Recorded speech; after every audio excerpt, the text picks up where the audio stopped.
சனிக்கிழமை காலையில் எழுந்திரிக்கும் போதேங்க ஆயில் வந்து காலியாகிடுச்சு அப்படின்னு சொன்னேன். ஒரு மாதத்துக்கு எத்தனை லிட்டர் தான் எண்ணெய் நீ செலவு பண்ணுற அப்படின்னு என்ன கேட்டாங்க. ஒரு 10 லிட்டர் செலவு பண்ணுவோங்க அப்படின்னா. 10 லிட்டர் நீ என்ன செய்கிற அப்படின்னு கேட்டாங்க. சமைச்சிட்டு இருக்கும்போதே கொஞ்சம் பசி எடுக்கும், அப்போ கொஞ்சமாக குடிச்சிருவேன் அப்படின்னேன். 10 லிட்டர் எண்ணெய் என்ன செய்கிறேன், 10 லிட்டர் நம்மளுக்கு வந்து ஆகாதுங்க. ஒரு 4லேருந்து 5 லிட்டர் தேவைப்படும்.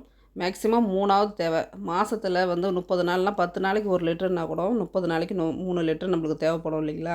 நடுவில் வந்து பூரி போடுறோம், இல்லை வந்து ஏதாவது ஒரு ஆயில் ஐட்டம் செய்கிறோன்னும் போது அதுக்கு எக்ஸ்ட்ரா 1 லிட்டர்னு வச்சுக்கிட்டா கூட 4 லிட்டர் அது கம்பல்சரி வேணும். நீங்கள் வந்து அதிகமாக செலவு பண்ணுற அப்படின்னு சொல்லி சொல்கிறாங்கங்க.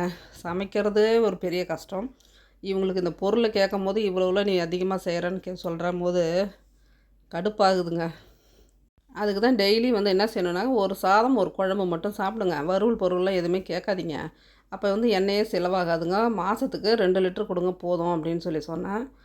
அதோட கம்முனுக்கு போயிட்டாங்கங்க. இப்போ காலையில் ஒரு பொண்ணாக இருந்து நம்ம எவ்வளவெல்லாம் சமாளிக்க வேண்டியது இருக்குது பாருங்கள் இந்த குடும்பத்தில். இப்போ டீ இன்றைக்கி வந்து சுக்கு டீ தாங்க. இந்த பேச்சையும் வாங்கிட்டு ஸ்ட்ராங்காக கொஞ்சம் சுக்கு டீ குடித்தாங்க. தலைவலி வந்துடுச்சு இந்த மாதிரி கேட்கும்போது.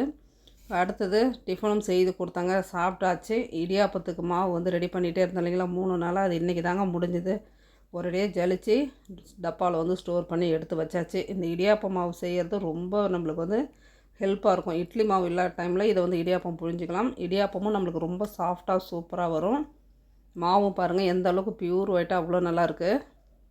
இப்போ ஜலிச்சதுலேயே இந்த கப்பிகள் இருக்கும் பார்த்திங்களா, இதையும் திரும்ப மிக்சியில் அரைச்சி எடுத்தோம் அப்படின்னா நம்மளுக்கு இதுவும் மாவாக வந்துடுங்க. அதில் வந்து கொஞ்சம் கூட நம்மளுக்கு வேஸ்ட் ஆகாது. நம்மளுக்கு டைம் கிடைக்கும் போதுங்க பச்சரிசி கழுவி காய வச்சு இந்த மாதிரி இடியாப்ப மாவு வந்து ரெடி பண்ணி வச்சுக்கிறது ரொம்பவே ஹெல்ப்பாக இருக்கும் வீட்டுக்கு. இப்போ லஞ்சுக்கு வந்து மோர் குழம்பு ரெடி பண்ணிகிட்டே இருந்தாங்க. இது வந்து லைவ் போட்டிருந்தேன் இன்றைக்கி. இப்போ டெய்லி எடுத்து வைக்கக்கூடிய ஏடையை வந்து இன்றைக்கி வெண்ணெய் எடுத்துகிட்டு மோர் வச்சு தான் இன்றைக்கி மோர் குழம்பு நம்ம ரெடி பண்ண போகிறோங்க.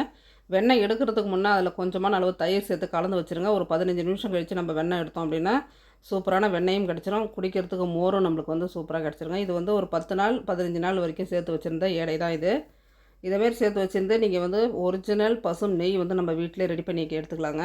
இப்போ நெய்யும் வந்து காய்ச்சாச்சு. அந்த காய்ச்சின வானலில் வந்து கொஞ்சமாக கேழ்வரகு மாவு சர்க்கரை போட்டு கலந்து சாப்பிட்டிங்க அப்படின்னா ரொம்பவே சூப்பராக இருக்குங்க.